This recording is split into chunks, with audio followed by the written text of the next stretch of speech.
Welcome to another exciting episode of the Andre the Beast Creighton Show. Today, we're going to talk about one of my favorite topics, manifestation and the power of manifestation. With a young lady who is going to share with us how she herself came into the skill set of manifestation. Not only manifestation, we're going to talk about a little bit of card reading. Some people call it tarot cards. And I'm also share with you my experience with dealing with cards. They're not as bad as people might think. So today on the show, let's welcome Miss Gabrielle. She's total Italian too, I might add. Defabbio to the show. What's up, baby girl? Hi, how you doing, Andre? I am doing fine. Um, Gabrielle Defabbio, total Italian. Tell me about Gabrielle real quick. Who is Gabrielle? Well, I'm always been exciting and adventurous. I've always wanted to help people.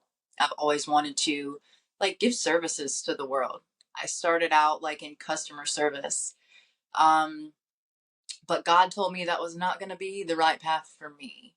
No matter what job I had, I always got um forced to quit or fired in extreme situations. So I decided to start my own business.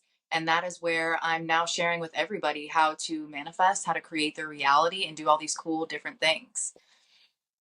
Now, you're pretty young, and you said you went through some different states of trauma in your life and you lost your son's father and stuff. What was all that like for you?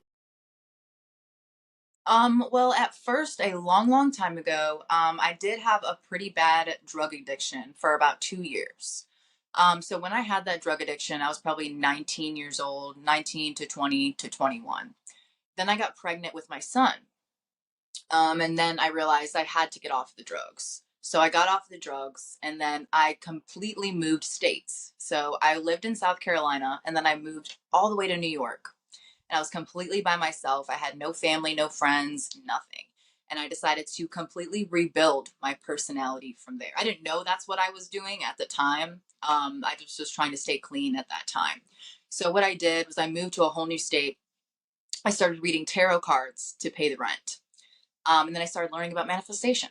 So when I started learning about manifestation, I didn't know that I wanted to manifest anything. I didn't know what I wanted to manifest.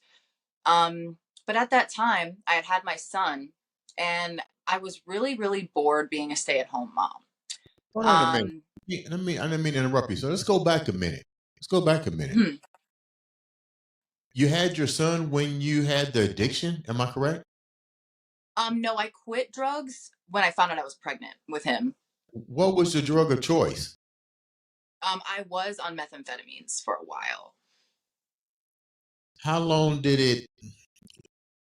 What made you decide to pick New York to do your intervention or to refocus on yourself? Why New York? Um, There's tons of places you could have went to. because I grew up there. So I grew up in Buffalo, New York. Okay. And my family knew I was on drugs that were in South Carolina. My family was like, well, why don't you just go out of state? Like, they kind of like wanted to disown me at the time because they didn't have the faith in me that I would actually get clean and that, they thought they were going to be like taking care of my kid.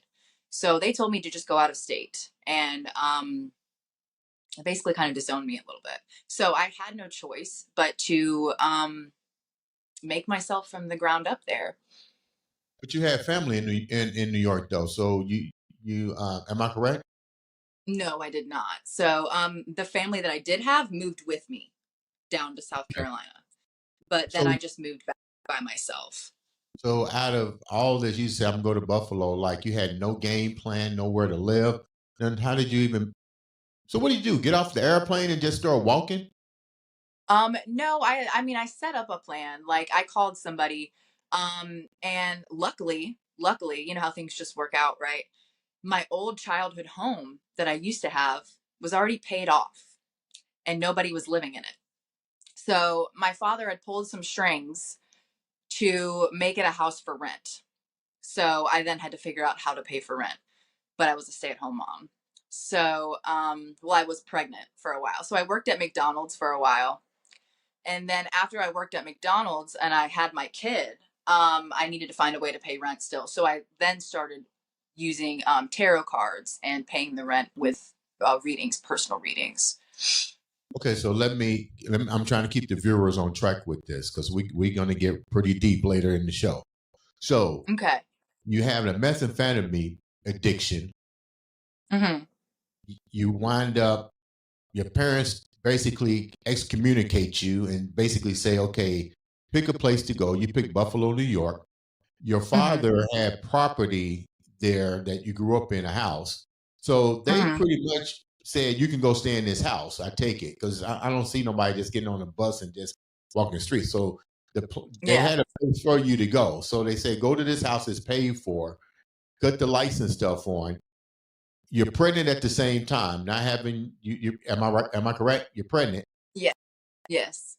You get there, you work at McDonald's to start paying the rent to your father, aka landlord. Am I on point now? Make sure I got the viewers on point. Yes. Okay. So now tell me about the tarot cards. How did all this come into place? Well, I've been practicing them for a while. But then as I started to see crazy synchronicities lead me to exactly where I needed to go and how everything was working out perfectly, I started to believe in them more. Because as soon as I started using tarot cards, things started happening in my life that were lining me up to where I needed to go. So Explain I started explain that. to so I started doing tarot cards probably when I was on drugs. And then after I decided to get clean, when you do tarot cards, you learn the lessons that you're supposed to be learning. So if you have an addiction, the tarot cards are going to tell you. If you're doing something wrong, the tarot cards are going to tell you how to fix that. So I started using that as a tool. And as soon as I started fixing things in my life that the tarot cards were telling me to fix, everything would line up for me. All of my opportunities just seemed to come to me immediately because I was fixing the things in my life that were unconscious, so to speak. Things I didn't really know that I was doing or things that were holding me back. So then I started to Give really the believe in viewers, these cards a lot more. And then do me a favor, give the the messages viewers, came do to me me a when I favor, would read. do me a favor, give the viewers an example of And so, what you're about with the cards and how they were telling you to fix certain things. Like, was it a ace of spade, a king of heart, a double dragon? Like, give me more of the viewers more of an example how something was going wrong in your life, and those cards basically told you what you needed to do. so one example, after I had my son, this was a very powerful example. So after I'd had my son, I didn't really like being a stay-at-home mom. I was so bored all the time and I couldn't really find abundance in my life here. So the tarot cards told me to literally wake up every morning and just go outside and play with my son. To just literally go outside and make my life abundant. Just try it, just do it. So I would do that every day. I woke up and me and him would walk to the pet store. We would go everywhere. We didn't have any friends. We didn't know anybody, but we ended up making such a huge community. And after that, I want to say about 2 months later, I got a check for $2,000 in the mail. Because I was abundant within, I was now abundant without. The check came from a random source. It was a tax check, and I couldn't even file taxes because I didn't have a job. So I got a random tax check in the mail for taxes I didn't even file, and it was $2,000. So that is another lesson I learned. Tarot teaches you that as within, so without. So if you feel abundant within, the universe can only give you abundance without. If you feel safe within, the universe can only make you feel safe in return. Break that down a little bit more for layman terms for people that don't understand the in and out and in and out. Because remember, we're talking to people that may not understand the universal law of attraction. So break that down a little bit more. Yeah, the Let's universe. begin with that. So, as within, so without. So, if people are judging you in your reality,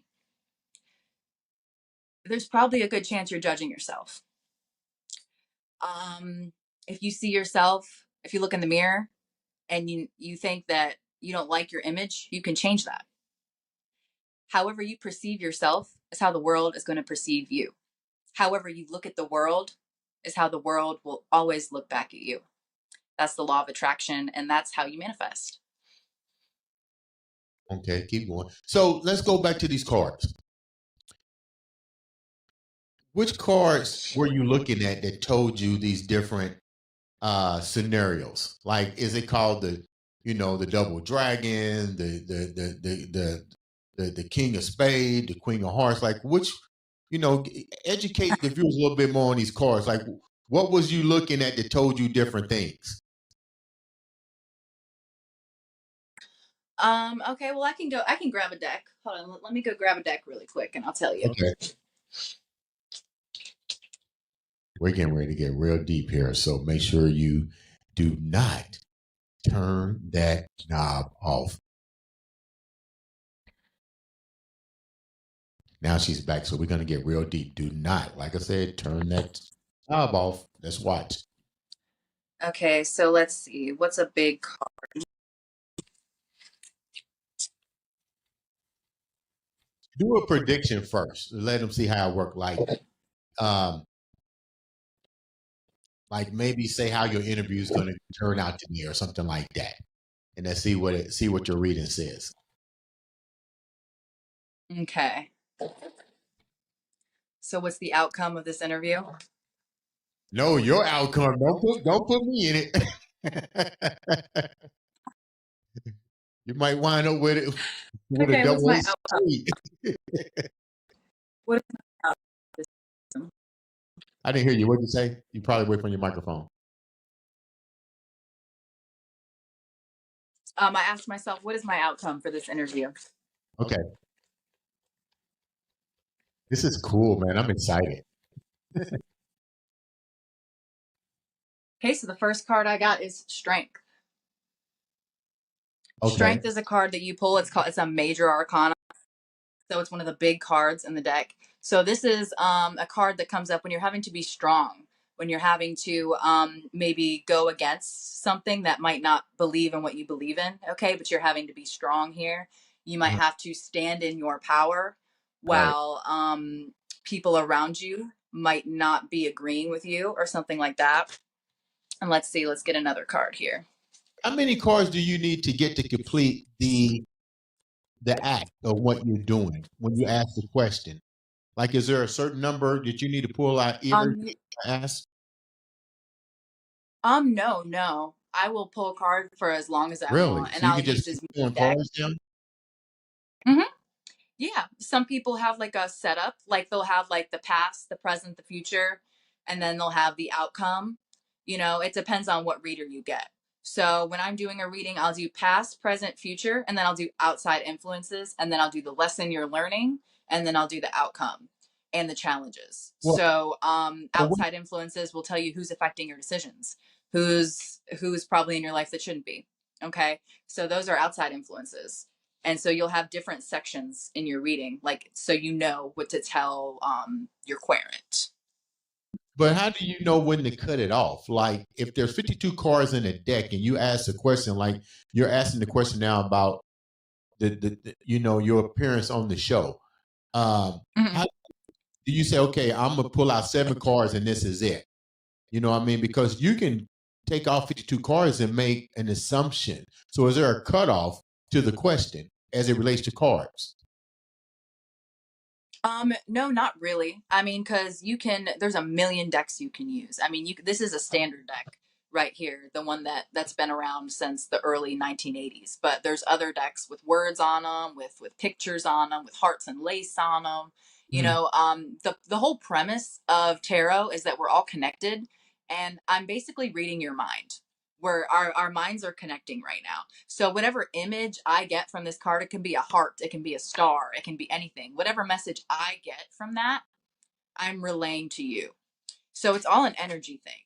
It's not really matter of fact. So I can't just pull, like, I'm not going to be like, hey, I'm going to do a reading for you and only pull 7 cards. I mean, if I wanted to do that, I can do that. But if I'm going to go deep in a reading and learn about your lessons and your insecurities and, things that you need to work on at a deep level, there's going to be a lot of cards involved.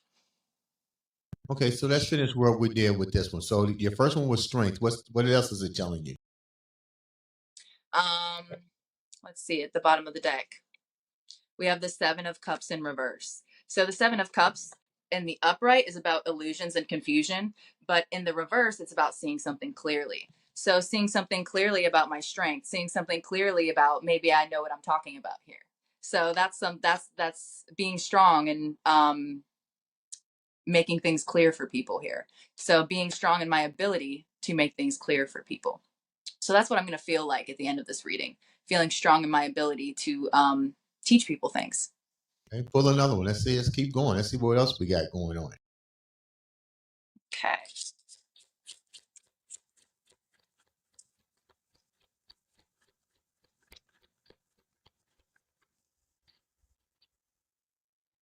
We have the Five of Wands in the reverse. The Five of Wands in the upright is inner conflict, maybe conflict with outer circumstances. But in the reverse, it's maybe you've solved that inner conflict.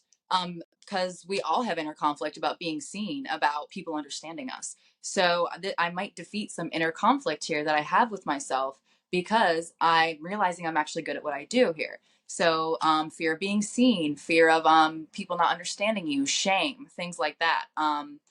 Maybe I'm overcoming that a small bit after this podcast. Let's try one more. This is crazy. Let's try one more.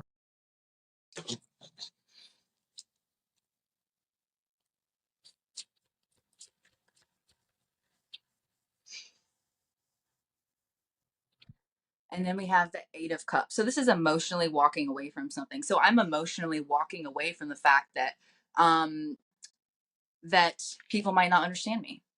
That maybe I can be seen no matter what people think of me. So I'm going to emotionally walk away from the fact. I'm not going to let it bother me emotionally anymore that people might not understand me. Wow, that's crazy. Like And when you at the start, bottom of the deck, yeah. Like what kind of response do you get from? Let me do this. Let me redo this. What kind of people actually come to you to get a tarot card reading? Like what are they dealing with? Are they looking for reassurance? Do they have conflict in their life? Um, and most people will say, why not resort to spirituality? But I think isn't tarot cards part of spirituality to some degree? they are designed specifically to help you with your manifestations. So when people will come to me for tarot card readings, it's usually about their manifestation. Tarot cards are about unconscious habits. That's why they're portrayed as dark, or that's why they're portrayed as they might be scary, because it's things that we're afraid to look at, things Mm, that we probably ignore or deny throughout our experience. right. So people usually come to me for manifestation reading. So when I do their manifestation reading, I will pull like what is blocking them, what's keeping them from getting their manifestation. Usually it involves self-worth. You don't think you're worthy enough to attract that thing into your life. You have to have a high self-concept first. You have to believe you can get anything, you can do anything, you are the best, you're amazing at what you do. You have to believe Mm, all of these things in order to attract what you feel like you deserve. So if someone feels shame, if someone feels like they're not good enough, that'll show up in the cards. And that's usually the number one block in people's manifestations. But I also do have other options like a gossip reading, like what are other people saying and thinking about you, for people who aren't really into the spiritual stuff, they're going to be interested in that. They want to know what people are saying about them. They want to know, who's cheating on them, if their partner's cheating on them or whatever. It might put them at ease. I also do have emergency readings. So if you need to know something like right now ASAP and you're really confused about it, that one's only $10 because someone might be actually in a financial pinch. So those readings are like for emergencies if you need to know something right now and you just don't have any clarity, you're really confused. So those are the options that I do have for tarot readings. well, how accurate are you? Because you have to get a lot of flack from, let's call it, religious narcissists that will look at, Yeah. yeah, will look at you and be like, that's the work of, black magic, the devil, blah blah blah blah blah. Like, how accurate are you in delivering?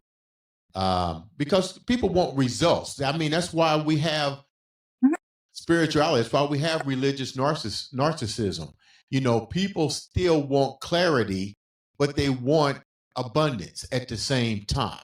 You know what I mean? So, Yeah. how accurate are you with your deliverance to these people, or is your message more of a comfort to them? Because to me, you can't manifest, and I could be wrong. You know this better than I do. To me, if I'm in a state of spiritual conflict in my journey, you can tell me everything under the sun to soften the blow. You know what I mean? It's kind of like Yeah. you're using a 20-pound glove, you're using a 3-pound glove. But at the end of the day, because you soften my heart doesn't mean that I still have the ability to basically carry out the order of the manifestation that you've told me. Does that make any sense? Mhm. Yes. Tarot does not have the power to change you. Tarot only has the power to tell you what you probably should be doing. It's up to you. It's up to you to take that action. But how accurate am I? I get every time I send a reading, I always get a great response back, and that's what I do it for. The money is just a byproduct. So I love helping people, and I love letting people see the way. If you've ever been stuck in a situation, if you're leading by faith, if you're leading by faith and you can't see what you're getting into, tarot is perfect because it can tell you like, hey, your manifestation's almost here, or you just have to do this one thing to clear your way. And I Mm, love helping people and finally letting them see, what parts of themselves are they blocking. mm, But I will go on like TikTok live and I will do free readings there for anyone who comes in the room. So I don't like necessarily do a specific reading for that one. I just do that so people can get a feel of what I do and they can get their messages that they need to get. So that one will just be like an open forum. That will be like, oh, you need to cut boundaries with this person, you need to break up with this person. You have a fear of being seen. That one comes up a lot, especially on TikTok when I'm doing them on TikTok, because a lot of people are afraid of being seen on TikTok. So that one will come up a lot, and then that will get them to then think, hey, maybe I want to take this more seriously, and they'll go on my website and they'll buy a reading, like a very personal reading to their own personal situation. what kind of negative effects are you getting? Because, like I said, you're still dealing in what we call the religious world. Yeah. So I'm surprised with the rules and regulations with social media that you haven't been banned for some type of whatever they come up with, because the people that you are offending, how do they come at you? How do you handle it? People definitely come at me. Like I'll be on live and they'll like, put a comment like Jesus loves you, or, something crazy like that. But when you're in this field, like I'm sure you know as well, when you're in this field where people might not believe what you're saying, you have to accept and forgive them because everyone has their own beliefs. I've had my own beliefs at one point that were probably horrible for me, Mm, but you can't judge people for the beliefs that they have. Everyone's going to have different beliefs. But what you can trust is that you're going to attract the people who are on the same wavelength as you. So I don't think about the people that might not be on the same wavelength as me. I right. only think about the people who are going to respect me and support me and be in my space. So therefore, that's what I attract. So Mm, I don't worry about people judging me because I'm putting it in the field. Like I'm asking for it. The more I worry about people judging me, the more I worry about these negative people in my life. I'm literally asking for it. I'm praying for it. But if I only keep in my field, in my mind, of people who support me, people who love me, people who actually get what I'm saying, people that this clicks with, those are the only people that I can attract because that's the only thing I'm putting out there. That's the only thing I'm praying for, you know? have you had situations to where you had let's call it what it is, a non-believer, and all of a sudden they change their whole perspective on the reading, the manifestation, the whole 9 yards? Yes, my father actually. So when I was living in New York, my father came to visit me and he was seeing all this manifestation stuff that I did. And he was there when I got that check in the mail. He's like, how did you get this? So I started telling him about tarot cards and manifestation. And he thought it was crazy, right? He was like, no way, like that's insane. Um, and then he started implementing meditation and things in his life. Then things started to happen for him. So then he Such as came up to what? me. He's like, "Hey, can you read my tarot cards one day?" And so I did. I read his tarot cards. Everything was good. He got a lot of stuff out of it. And then now he's an avid tarot card watcher. Like he goes on YouTube and he reads his own tarot card readings. He meditates every night. You know, he's cut a lot of addictions out of his life, and he's become a totally better person because of the spirituality I've introduced him to. Wow. So we talked offline. So I'm gonna just be totally transparent because I told you I had a friend. I won't mention their name who before we started the podcast series reached out and said, let me give you a tarot card. And like I was sharing with you, I was like, I'm not doing that. You know, I was like totally against it, the whole 9 yards. But somehow or another, she was very persistent. And I'm open minded. I don't come from a fear base. So I'm like, okay, you know, let me do your thing. And it was amazing. For that whole entire almost a year of the readings, everything was coming. But then what I realized too, and you can kind of piggyback off of this, I don't think that the cards would have been that much of an impact or an influence in my journey if I wasn't already aligned for the purpose, if I wasn't already vibrational ready for it. Does that make any sense? So I think if I had came at it, if I didn't have a journey, Yeah. a destination, and a reason, those cards never would have been put in place. But as she was explaining them to me, I was doing everything subconsciously anyway. I was creating the journey, the image, and the vibrational for everything that I wanted. The cards were kind of like the extra vibrational tools to keep me going. Or in other words, like you was talking about with your dad, to keep me on track.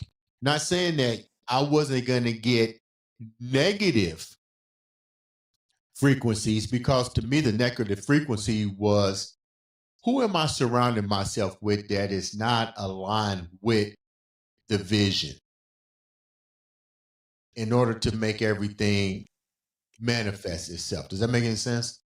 So I'm a prime example. I don't even like calling them tarot cards. I just, because it don't even sound right. I just call it a reading. I did a reading. It was very enlightening for me. It was very spiritual to a degree, but it helped to raise my vibrational frequency and to get what you was talking about. I got more clarity. So I'm gonna ask you a couple of questions here. I'm gonna ask you a couple of questions. Okay. Let's talk about vibrational raising. How do you do that? Like, how do you get a person to raise their vibrational frequency? But let me clarify something to the listeners. This is a judge-free platform, so we don't need all that negative energy coming through. And this is her journey. And if her journey and her mission, and let me rephrase it because I say this on my podcast to people, half of you individuals don't even know your own purpose. So she's already told you what her purpose is. She already told you the struggles that she went through, and a spiritual guide, no matter who he or she is, led her to where she's at today. So let's get that out of the thing now. So how do you teach a person how to get to their vibrational frequency? Awesome. And do they have to be, what's the connection between vibrational frequency? Thank you for the download. What's the connection to religious narcissism, or as it relates to vibrational frequency?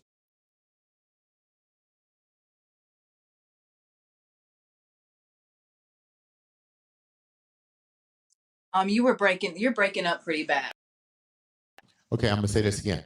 What is the connection between religious narcissism in the raising of vibrational frequency?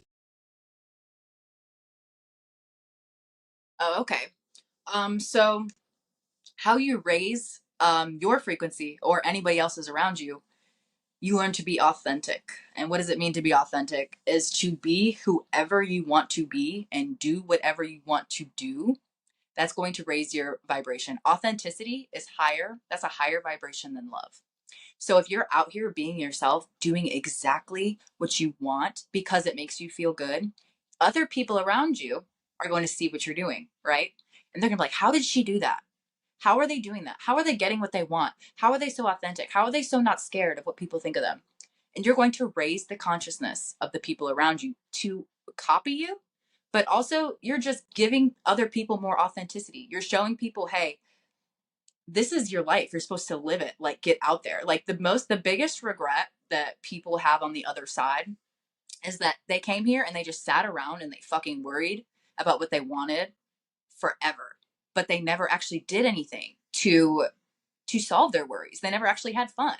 They never actually were authentic. They never actually were themselves. They never actually did the work to put themselves at peace about things. So raising your vibration has a lot to do with being authentic, which your authentic self is self-disciplined. They get rid of addictions. Your authentic self doesn't scroll on their phone all day hoping that, looking at other people's dream life, hoping it happens to you one day. Being authentic isn't, being scared that people might see you for, parts of yourself that you might not like. It's okay. It's okay. That's how you're going to raise your consciousness, by literally just being yourself, and the other people around you are going to see that you're being yourself and that you're powerful at it and that you're good at it. And they're going to want to do that too. What is the relationship between religion and frequency? Because you have people that are Um, spiritual based, and they will say this is total ludicrous. So, is there a correlation between the two? of course, of course. I always say the Bible is a manifestation directory. All the religions are, they all have some truth to them. But do I think you should take them so literally? Absolutely not. Um, if you know anything about manifestation, you know that you have to live in the end. What does living in the end mean? It means living in your desired reality. So when you're in the Bible, you're reading to live in God's image. What is God's image? It's where everything is working out perfectly for you, where you have everything that you want, Mm, where everything is fruitful. So mm, in the Bible, to live in God's image means also to live in the end. It means live in the life that you want to have. You don't have to live in this life that you don't want to have. Um, so living in his image is one of my favorite quotes from the Bible. Manifestation and the Bible both go hand in hand. But I mean, I understand people have their own beliefs. Everyone is going to have their own beliefs. Everyone's going to be super religious and not even give this the time of day. But those aren't the people you want in your space anyway. right. There's so much abundance, Mm, so much abundance. There's so many people. Everybody's waking up day by day, you right. know? So is there going to be some religious, narcissistic people out there? Of course. But those people are just there to show us what it looks like when you don't have an open mind, when you're very limited, very finite. And being authentic is not being finite and limited. Let's talk about relationship as it relates to insecure men and women, and the ideal of the fake power theory that you talked about. Yes. So you will have, if your parents were in an abusive relationship, chances are you're probably going to be in an abusive relationship, because when you grew up, that was your idea of love. That's what you normalized as love as a child. So you're going to normalize that love as an adult. Say your parents always made you feel shame, or your parents always made you feel like a child, like you didn't know what you were doing. You're going to get in a relationship later on as an adult, and your partner's going to make you feel insecure, make you feel like you're a child, like you can't make your own decisions. Okay. So what do you need to do there? You need to realize that those are your parents' beliefs. So normally the relationship problems you have are 100% to do with your parents. Okay. Hmm. And I thought my parents were normal. And then until I started getting into abusive relationships constantly. And I'm like, okay, so what is it about my parents? So I had to step back and realize that they're not normal. Like we think our parents are normal a lot of the time, but it's really not. Those were just their coping mechanisms. That's what their parents taught them how to parent. And usually, like probably our grandparents, our great grandparents, they were in a stressful state. They were in the Great Depression. They were worried about being judged, so they did all kinds of stuff to control their children and make them look a certain way, feel a certain way. Power Mhm. dynamics, everyone thinks their parents are normal. But if you constantly are getting in abusive relationships, take a step back and look at your parents for a second. Please take a step back and look at your parents, and realize, is this normal? Okay. So whenever the way you talk to yourself within is going to be how your partner talks to you. But if you don't know that you're talking to yourself in a horrible way because you just think it's normal, you're going to have a recurring pattern of abusive relationships. So when So I were was your younger, my parents parents abusive? used to really not, I used to want to help people like I do now. Right. And that's why I actually had to, huh? Were your parents and abusive to each other?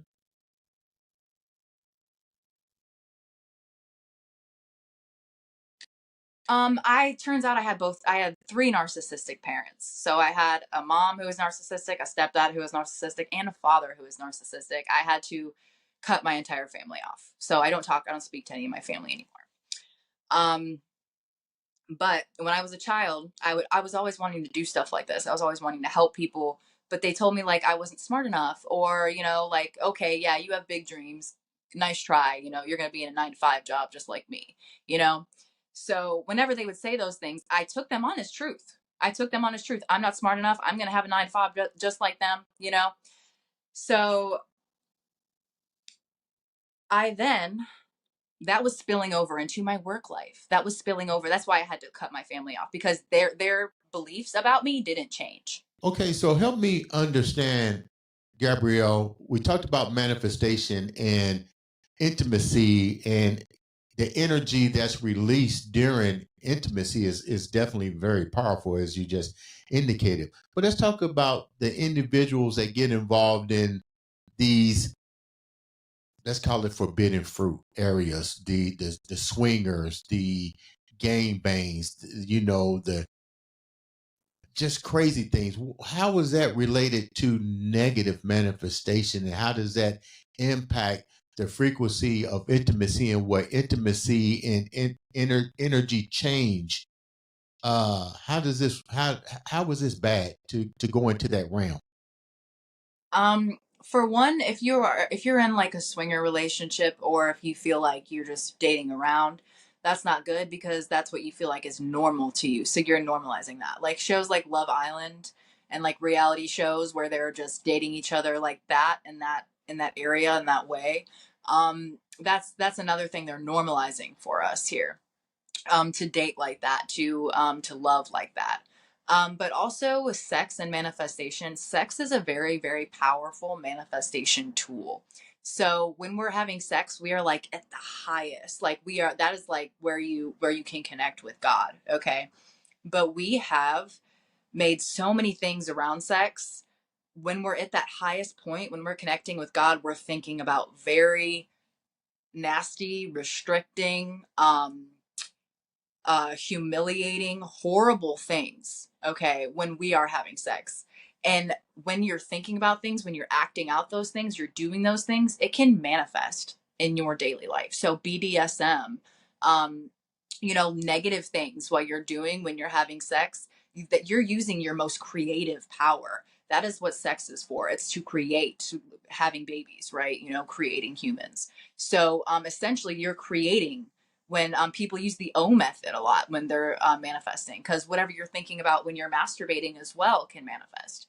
So What do you mean people use by that? that. Elaborate on that a little bit more. What do you mean by that? So if you're watching porn, if you're watching something that's really probably not morally acceptable, you know what I'm saying, and you're masturbating to that, like say it's a woman being dominated and you're a woman and you're masturbating to that, you can go out and get dominated in your actual life.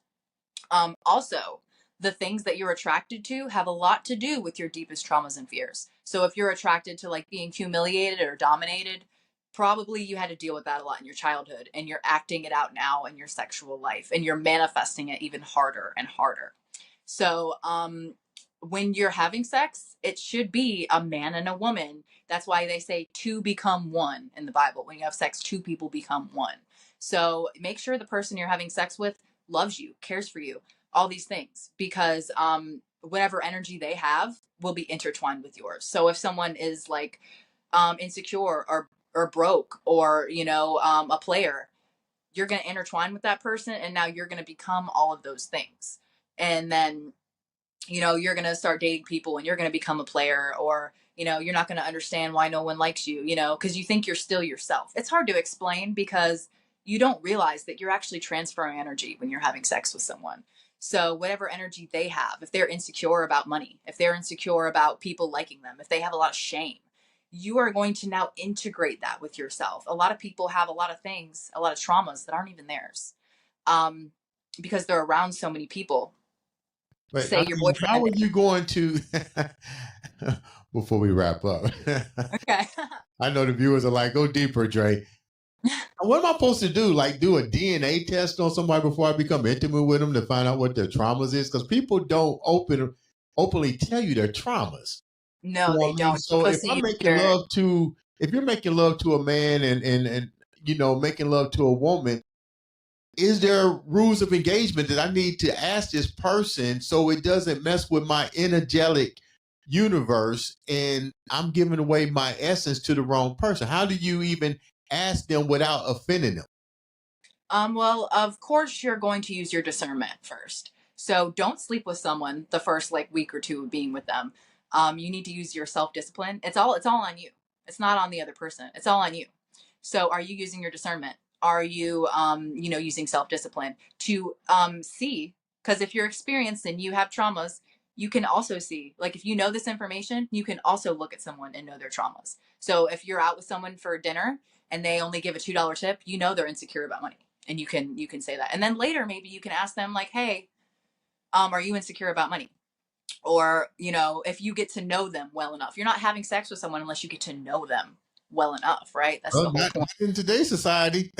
Right, and that's why they're normalizing this Love Island. That's why they're normalizing Yeah. all these TV shows, so everybody just mixes with each other, and no one knows their traumas.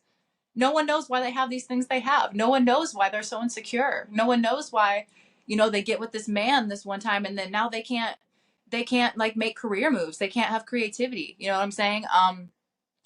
Sex is a big manifestation tool, and you need to be careful with who you're having sex with, because if you're having sex with a bum, you could also turn out to be a bum after they leave you, and they can walk away with all your blessings. So you need to be careful because you're intertwining energy. They're taking all of your beautiful energy that you've worked so hard on yourself to heal, to learn lessons, and they're taking that with them. And then as the woman, you have a womb, and you collect, you receive. As a woman, you receive. As a man, you take and direct that energy. So the man is taking the energy and directing it in his own life, while you are receiving in your womb all of his energy. You're just collecting all of that crappy energy, Well, I and guess you're going out and using that in your life. I guess if you're a woman, you better watch who you're sleeping with. Mm-hmm. So let's talk about, before we wrap up, let's talk about how do we take all that and how do we take all of this information that you've given us, and thanks so much for taking time out to come on the show and share such a beautiful journey of teaching us the power of the cards, the power of manifestation. With all of that said, how does one control his or her reality to level up? To level up, well, you have to get rid of all the things in your life that are keeping you held back. So if you have a boss that treats you like shit, probably got to quit your job. If your family treats you like shit, you probably got to leave your family. You know what I'm saying? These are things that we have to show God. We have to show the universe what we're not going to accept. So if someone in your life is treating you a certain way, for one, I got to work on the way I'm talking to myself, because obviously they're disrespecting me because I'm disrespecting myself. But also, what you're going to do is you're going to step away from that and heal. Okay. You're telling God, hey, this isn't normal for me. I'm not accepting that as normal in my reality. What's normal to me is a higher level: respect, love, compassion. So, how are you going to talk to yourself now? With respect, with love, with compassion. And then now you can attract people in that way, because you need to learn your lesson. You need to learn, like, hey, maybe your boss was talking to you like shit because you were talking to yourself like shit. Also, separate. You don't need to be around that person anymore. You're showing God, you're showing the universe, hey, I'm leveling up here. I'm doing things that are more aligned with me, with the person that I want to be. What are the three basic handicaps that individuals have a hard time dealing with to even start their journey to manifestation? What are the three biggest fears, factors that prevent us as humans, male and female, both of them, let's talk about both of them, from manifesting? From manifesting, your biggest block is that you probably don't believe. You don't believe it until you see it. So that's a hard block. But you have to have faith. That's the whole point. You have to know that God is going to be there when you jump. You have to know that there's going to be a net to catch you, male or female. So there's the famous saying that I love: take the leap and the step will appear.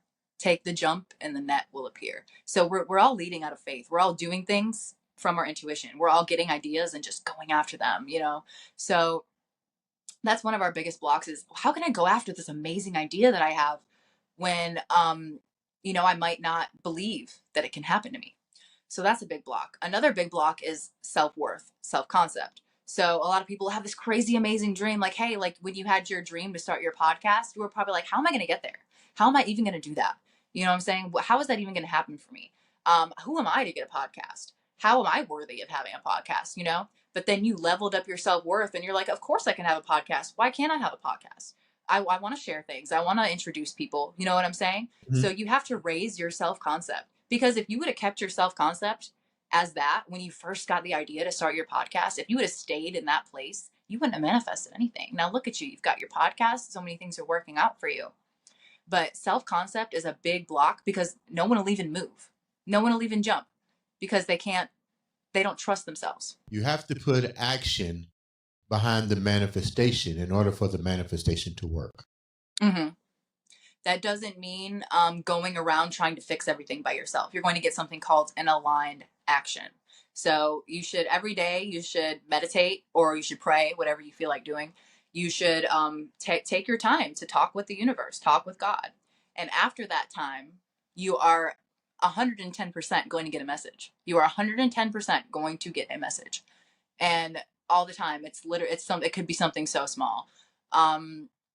Like the other day I was meditating and I got an inspiration to go to the park, to wake up like at like the next morning after I got my son on the bus, wake up and then go straight to the park with my cup of tea and just walk around. So I did that. I went to the park with my cup, walked around, got a great idea for my TikTok video, by the way. So that's what I was searching for in my manifestation. I was like, I don't really know what to make on TikTok today, but I want to make something that everyone's going to love. That was my intention. So after my manifestation, after my meditation, I got an inkling to just go to this park and walk around. At the park, I got the idea for my TikTok video. So it's not going to make sense. So you're not doing things on your own volition to try to control your situation. You're asking God, what do I do? And he's going to tell you something so weird, something that doesn't make any freaking sense, but you're going to go do it, and it's going to get you your manifestation. You know what, Gabrielle, thank you so much for taking time to come on the show and share beautiful, beautiful knowledge.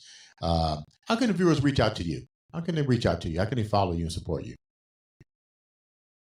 I'm on YouTube as Gabs Defabbs, and I'm also on TikTok as Gabs Defabbs. Sounds like a winner. Guys, make sure you support, share, like, click the button. All it takes is one click to change somebody's life and even change your life. Gabrielle, thank you so much. I'll call you to get another reading on me. Awesome. But in the meantime, ladies and gentlemen, this has been another exciting episode of the Andre the Beast Creighton Show.